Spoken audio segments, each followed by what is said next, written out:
I'm Bobby Harrington, and I want to welcome everybody to this first podcast of 2024. And it's not only the first podcast of 2024 with Discipleship.org, but it is the introductory podcast on disciple making culture. And if you've been following us, you know that our forum coming up May 1st and 2nd in Indianapolis will be on disciple making culture. And I'm super excited about it because I actually believe it's the most important conversation, if applied to our churches, that would lead to disciple making churches. So I have a couple special guests with me. First is my friend and colleague, Renee Sproles, who is the Director of Cultural Engagement at Renew.org, which means that Renee is a really good thinker. She's also, I got to say, a pretty good writer, recently publishing a book on men and women. Renee also is a disciple maker. She disciples women, and one of her fortes is discipling young women who are wives and mothers and helping them to see God's ways in what is often a chaotic and it's a chaotic world, and a world where a lot of people are not being trained and discipled into things that young women knew more readily 50 years ago. So way to go, Renee. Thank you for joining us. And in addition to Renee is my friend Bart Shaw, who wears a couple of hats at Traders Point Christian Church. And I just got to say before, his titles are Pastor of Discipleship to Traders Point, or a campus pastor. But let me tell you about Bart, what I know about Bart. Bart has a hunger to be a disciple who makes disciples and helps a church to be full of people who are disciples who make disciples. And Bart's involved in a huge shift at Traders Point that hosted us last year for our national forum. And they're just earnest about making the shift. So thank you, both of you. And since we're going to talk about disciple-making culture, I just want to ask you to jump in with any initial thoughts on a blog that we're going to feature. If you go to Discipleship.org, you can find this blog. It's called Why is the Culture of a Disciple-Making Church So Important? And the subtitle is updated because this is a blog that first came out 4 years ago, and we are updating it because we think it's a brief, short blog that helps everybody with a good introduction to this topic. So, Renee, let me start with you. What's your initial reaction about the topic? Well, I've got my notes here from where I read it in preparation for this conversation, and I love the tagline at the top: "Culture eats strategy for breakfast."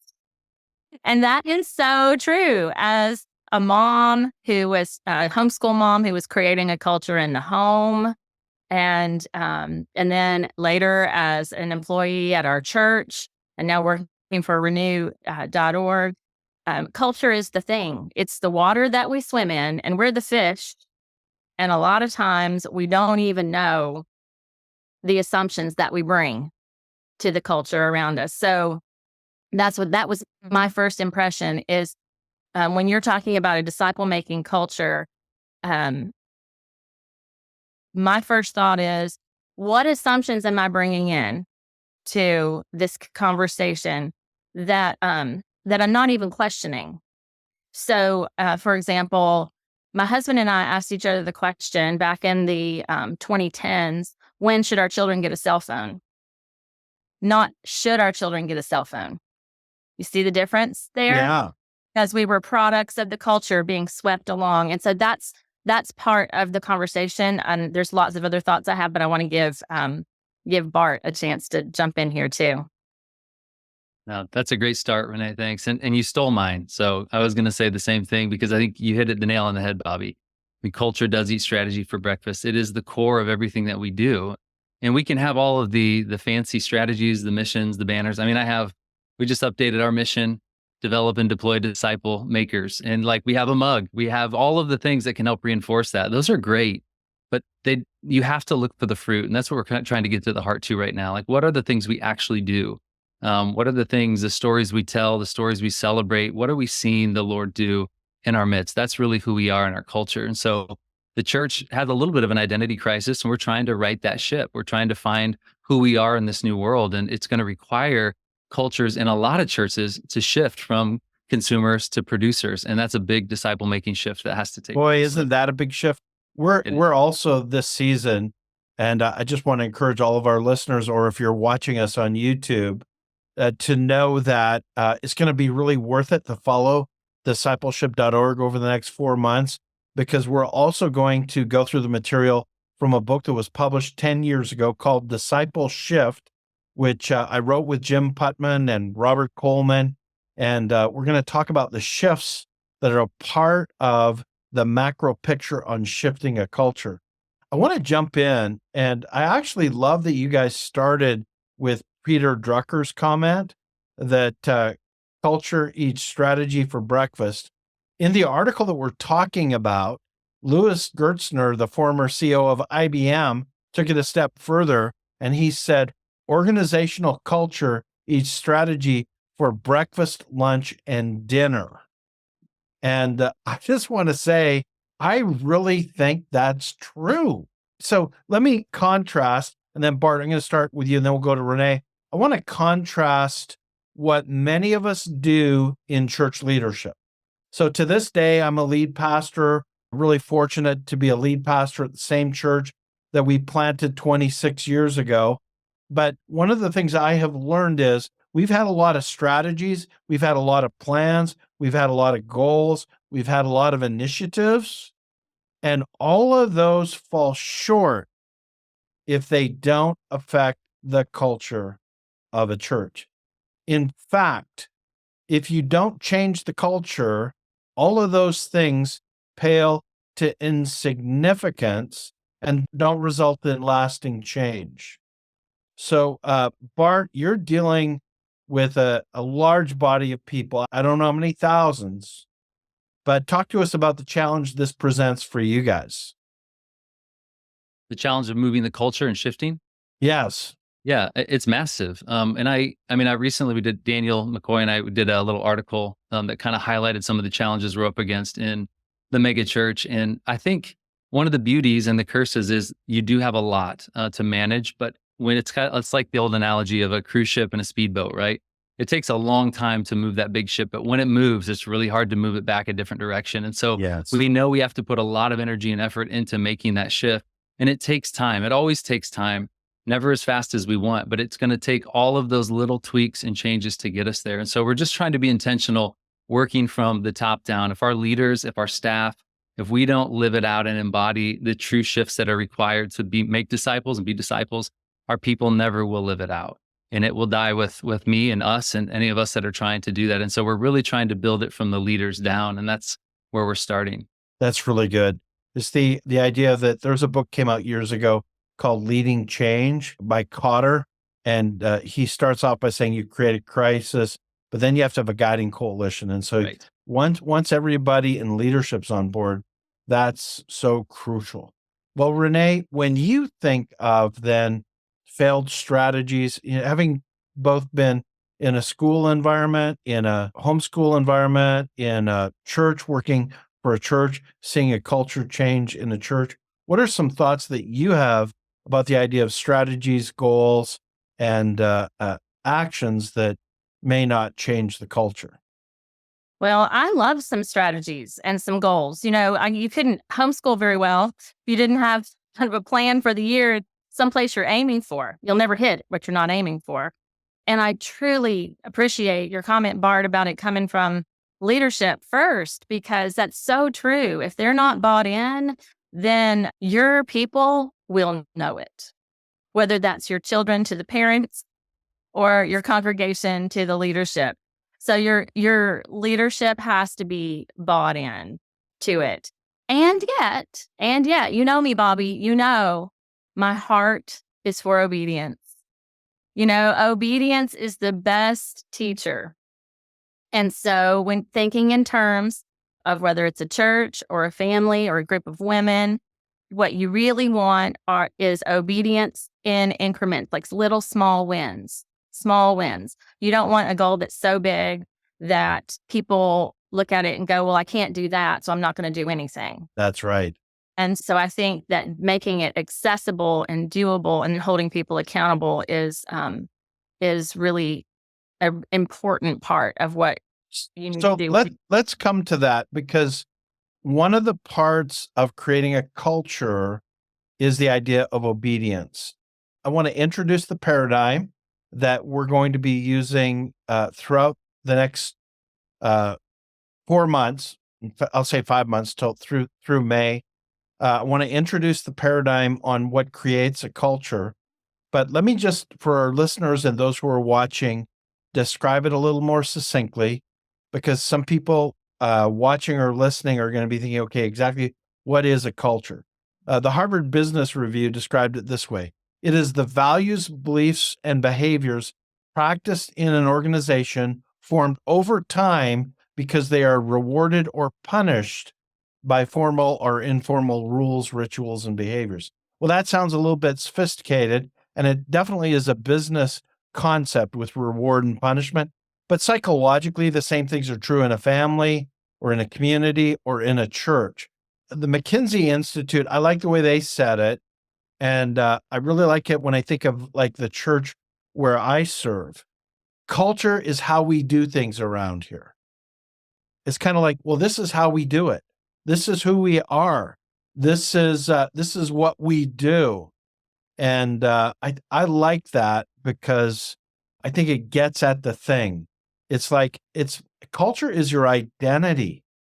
It's your identity in terms of your values, your practices, and your language. So I'm going to put on the screen a little picture, but before I do that, did you guys have any other things you wanted to say just to help our listeners or the people watching identify what culture is? Yeah, I mean, well, you go Renee. first, Bart, and I'll go. Love it. Sure.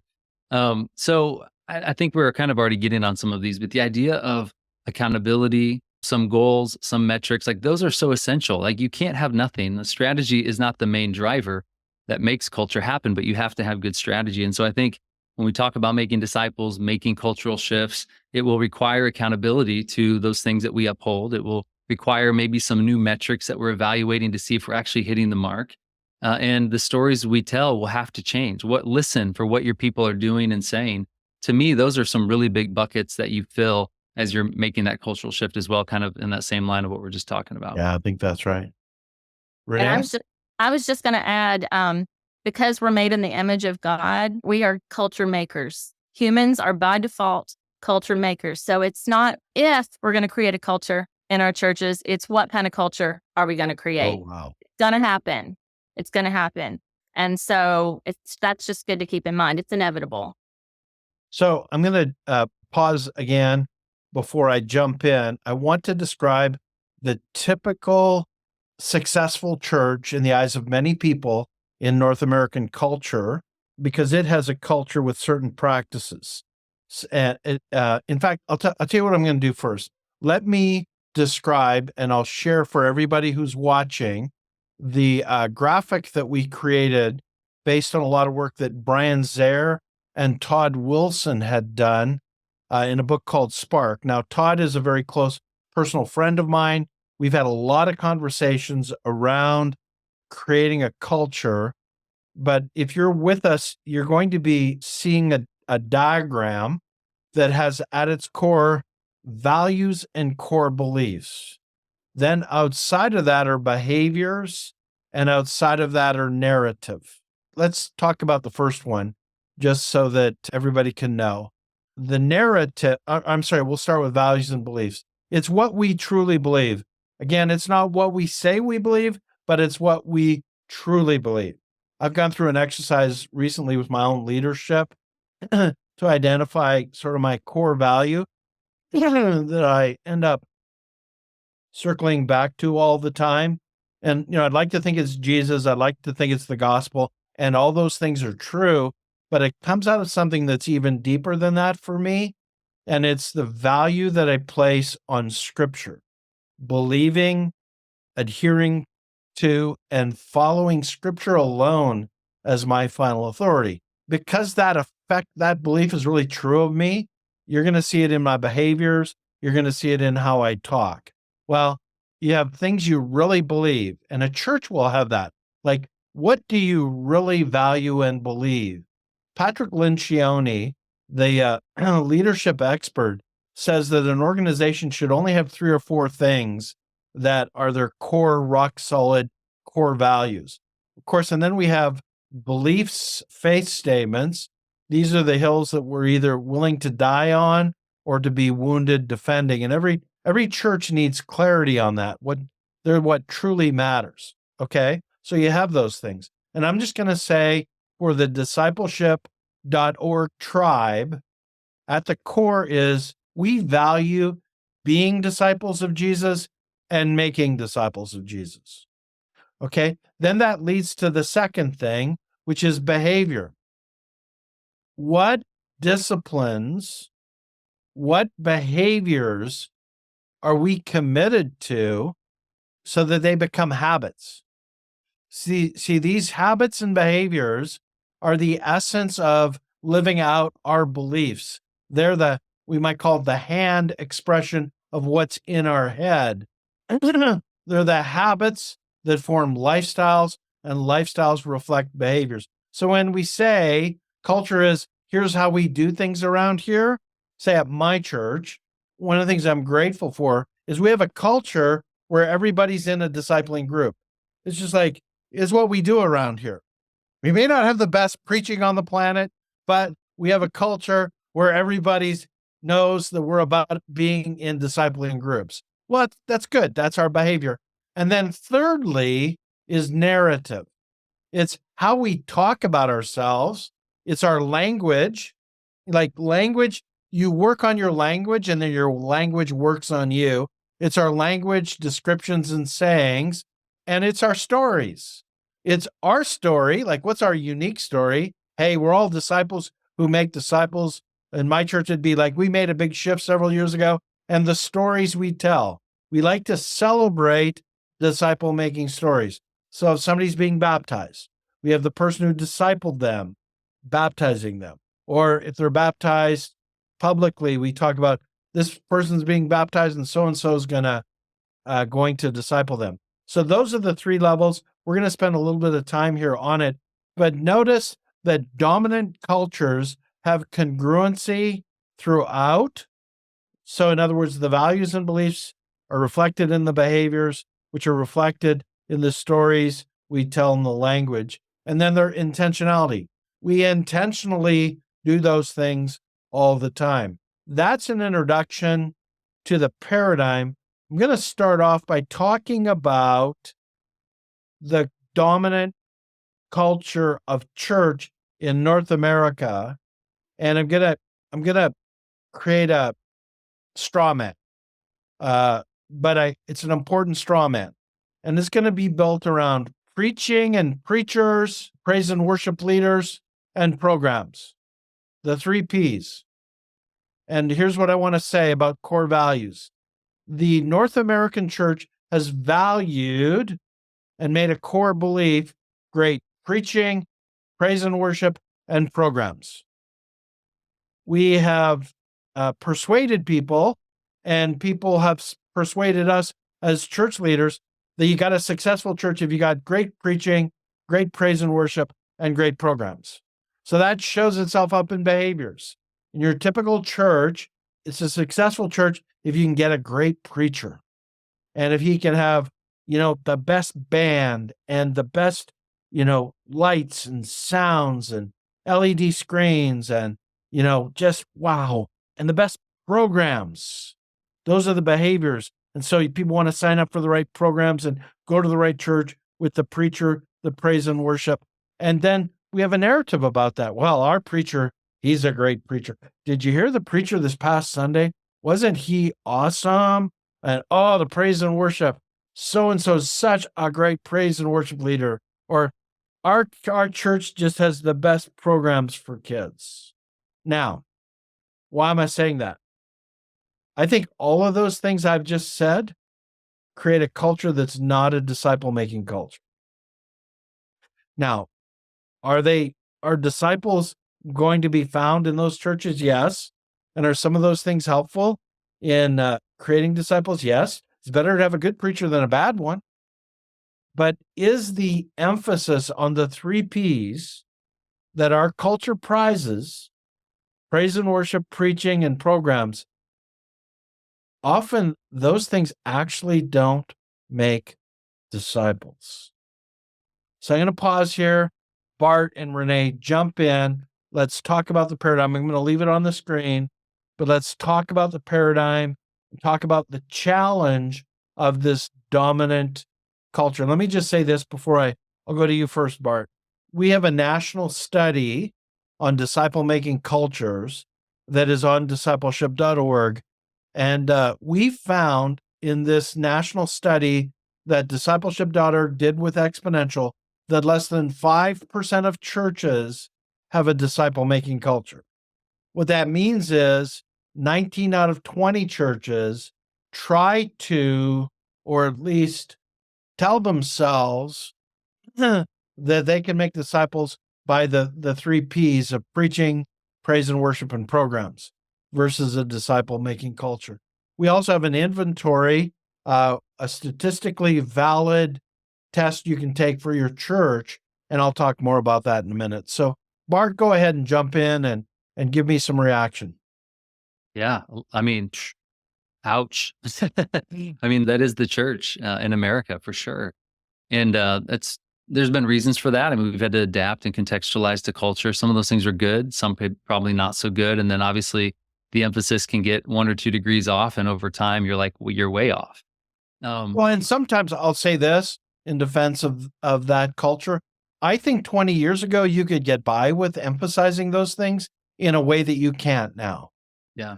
In That's the other thing. words, You're always contextualizing and trying to meet the needs of yes, people. And at some point, it was relevant, it was helpful, and it brought the church alive to people that never saw it and heard it that way before, which is great.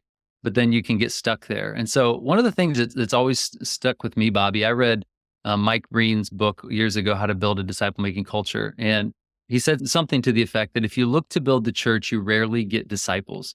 But if you yes. look to make disciples, you always get the church. I don't know who first coined it, if it was him or someone else, but I love that. And it's What a so great line. yeah, when you're trying to build the church, you rarely get disciples when you follow that methodology. But if you get at the heart of obedience and what it means to make disciples and followers of Jesus, if you give agency to the people, it fundamentally changes and you make disciples, you will get the natural byproduct, which is the church. And so we are trying to reverse that trend. And that is a cultural wave inside the church that we're fighting against. And it's hard because we're fighting against the consumer mindset we've built. And so we're having to try to help people reimagine what it looks like to have agency as a disciple, to disciple their kids and their families, and to be a disciple maker when they thought only the professional can do that thing. It's done so well. That's a challenge we face. If you do things really well, then people don't think they can ever do it. And so we're That's really right. trying to figure out ways to do that differently. Yeah. Renee. Yeah, I do think that it is a challenge to move from a come and watch to come alongside and do it with me to go and do. And to come and watch it's not unnecessary. I mean, you need good teaching. But what I'm finding is that we in North America have really kind of viewed the human person as brains on a stick. And we think if we mentally assented to the right information, it's equivalent to actually doing it. And that's not the case. So, and I think those are actually in tension, your 3 points, with the beliefs and then the behaviors and then the narrative, because on one level, your people, to have correct behaviors, need to know right beliefs. They need to know right things. That's part of Yes. repentance, right? Right. And yet, a lot of times you can work backwards. You can require a behavior that brings great understanding to the belief, to the scripture. So obeying scripture can lead to right thinking. Yes. So requiring your people to obey even when they don't understand it, especially when they don't understand it, especially when they don't like it, and celebrating that when they do Yes. can be super powerful. Oh, that's great. Let me ask you this, or let me make a statement, and then I'd like you to react to it. So, I believe that North Americans have been trained by our culture to be consumers. Here's what I mean. We are trained by our media, by television, by radio, by the internet, to think of ourselves as we are the customers and the customers should get what the customers want. In other words, if I'm a customer and I don't like a product, I'm not going to buy it. Okay. Instead, I want to get good products, and that's my almost responsibility. And excuse me, in a culture like ours, we have been so groomed to be consumers that I've concluded that it's actually not the fault of the church as much as oftentimes the church is trying to respond to the customer. Like the customer gets what the customer wants. And it's kind of like, okay, we gotta meet their needs. Let me give you an example. I have some friends most of my friends growing up were not Christians. I was not a Christian. I became a Christian as an adult, young adult. And my non-Christian friends were very curious about it. And I noticed that their questions were always the same as what even mature Christians do. And that is they wanted to know how many people are coming. Like, it's got to be good if a lot of people are there. And, are they happy with the sermons? And are they happy with the programs? So my non-Christian friends have the same attitude that many Christians have. And it's this consumer thing. Now, I want to say this, Bart, before you jump in and respond. I'm not advocating bad sermons. I'm not advocating bad praise and worship. And I'm not saying there's no programs. I do think we need to have a limited number of programs so that people can really be in discipling relationships. But I think there's been so much emphasis on those things. Mhm. For sure there has. And that's the challenge we're facing, Bobby. I mean, how do we give more ministry away? I think as a church, that's something we're really challenged with doing in our ministry circles is how do we empower, enable the people around us to really take the mantle of ministry? That is the challenge that we're up against, and it's really changing expectations. We're even reevaluating things. We're always evaluating things, but I mean, I'm thinking through even how we welcome people and how do we do first steps and things like that. A lot of it's still very consumer. What do you need? What do you want? And maybe we begin to flip that script a little bit of this is who we are. This is what we're about. Would you like to be a part of it? Yeah. Just really trying to help them understand that we believe there's something better for them. And we don't have all the answers, but maybe we have a pathway for them that's clear enough that they can decide to jump on or not. But we are always fighting that consumer mindset all the time. We've created that monster, and so has culture. And so it's not just the church, but culture at large has created that. And when we're having to fight against it, because the gospel is really kind of the opposite of that. So yeah, I see it all the time. We fight it all the time. We are part of it. I mean, we're trying to right it all the time. Yeah, same with us. Renee? Yeah, we're fighting against not just consumer culture, but an expert culture.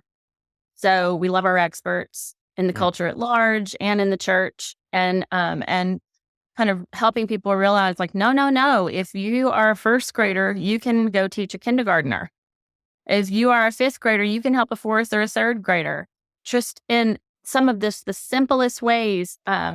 We have a huge Sunday school program at our church. Hundreds and hundreds of people come to that. And we're not going to just throw that out the window because we maybe want to push discipleship. But what my husband and I have found as we teach Sunday morning is kind of turning on its head what traditional Sunday school teaching has really helped to create this culture of discipleship. So we will a lot of times do teaching for about 10 minutes and then have the class come up, turn to their neighbor and come up with good questions. We circle them up, a handful of people in the middle of the room, and then they discuss the topic with our guidance if we need to if I need to like correct a heresy or something. I'm there, I can like redirect. But they were very taken aback at first when we started doing this with them, because they were expecting, well, aren't you the experts? You just tell us what to think. And it's like, no, I want you to sing and I want you to wrestle with this. And I keep telling them, like, pretend you're explaining this to your second grader. Pretend these questions are being asked by your third grader and you're trying to explain to them, like, how to understand this, and really pushing it to them and expecting them to come back next week from the teaching they've received and give testimony about what they did. How they followed up on it, how they and acted on it. That's the narrative that you're looking for. Like, and you're creating these wins. Like, yeah, that's what we're looking for. Yeah, that's what we're looking for. That's good. And so just something as simple as changing how you do Sunday school. If you're not going to, stop doing Sunday school. I like Sunday school. Then that's just a way you can start to create a disciple making culture. Now they come into class and they go, are we going to circle up? And at first, that's your culture. Yes. That's great.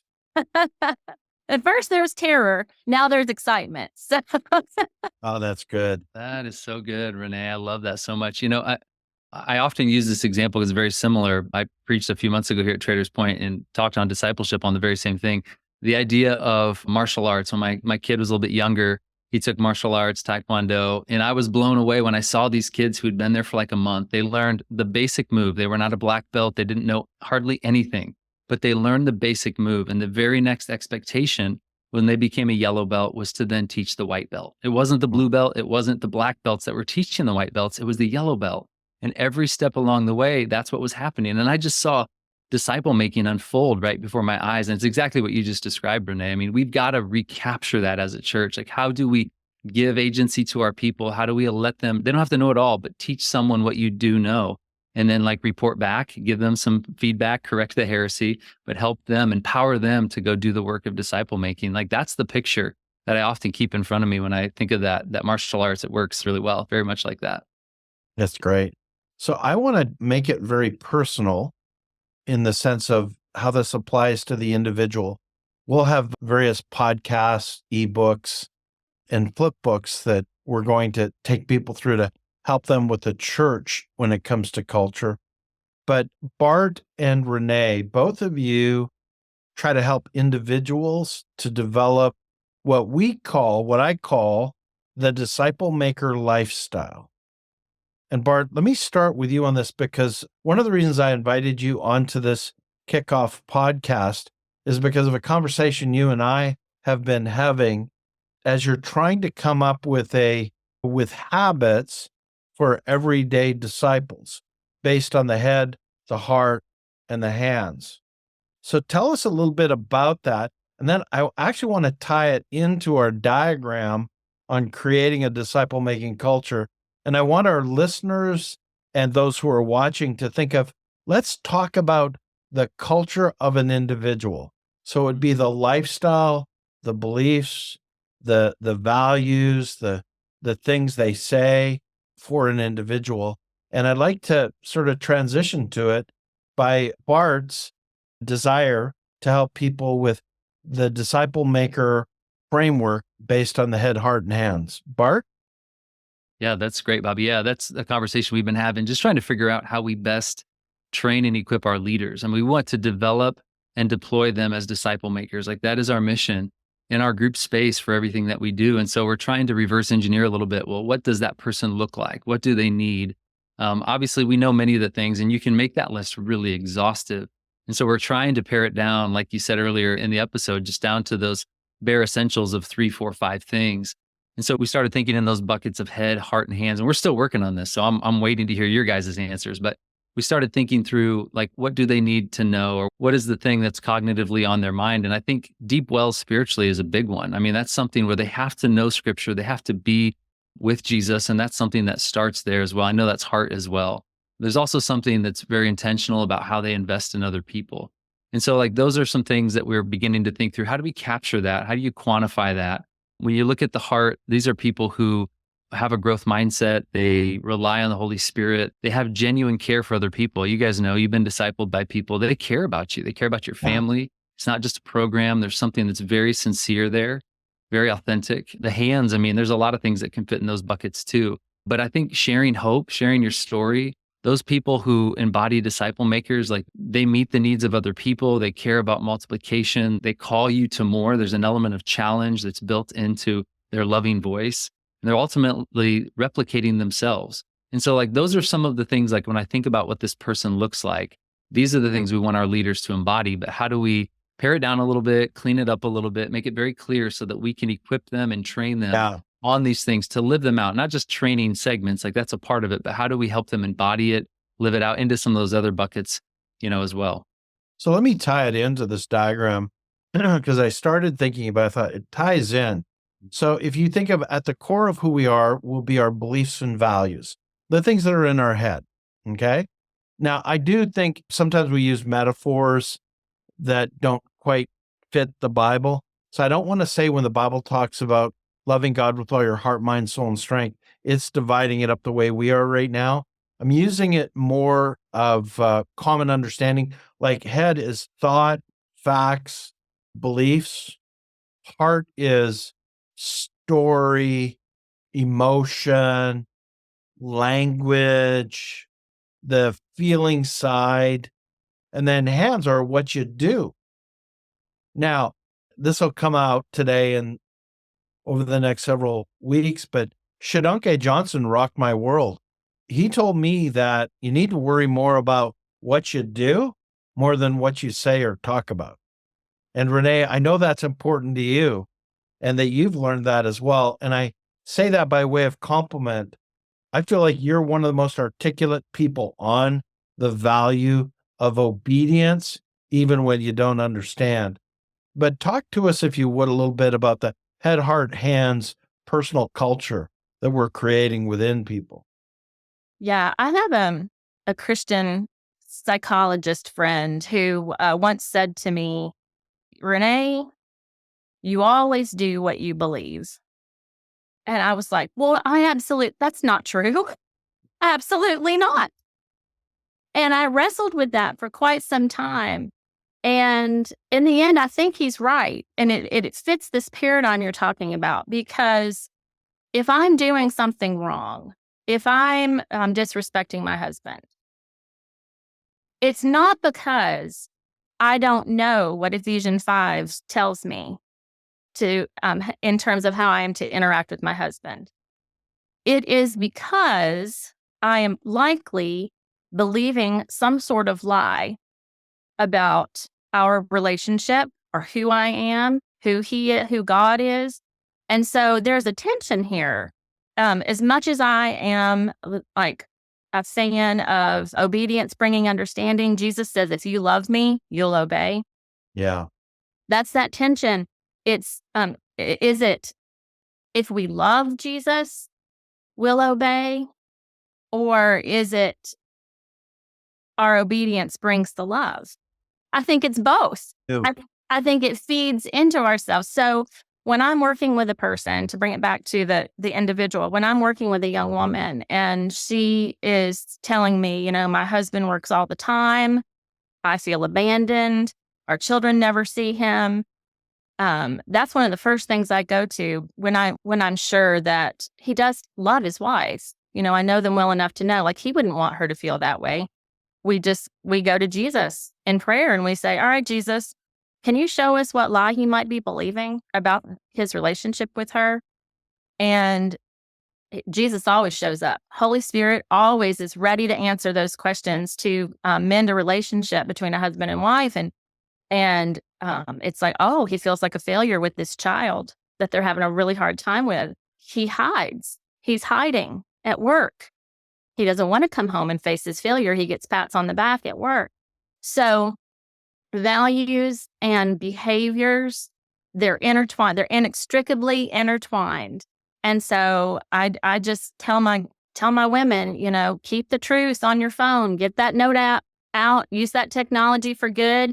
If you need reminding, pick your favorite verse that describes the gospel and keep it ever before you. Because if you're not clear about the gospel, then that's it. Like, you got to have the gospel clear, because the heart of the gospel is forgiveness. And that's like that.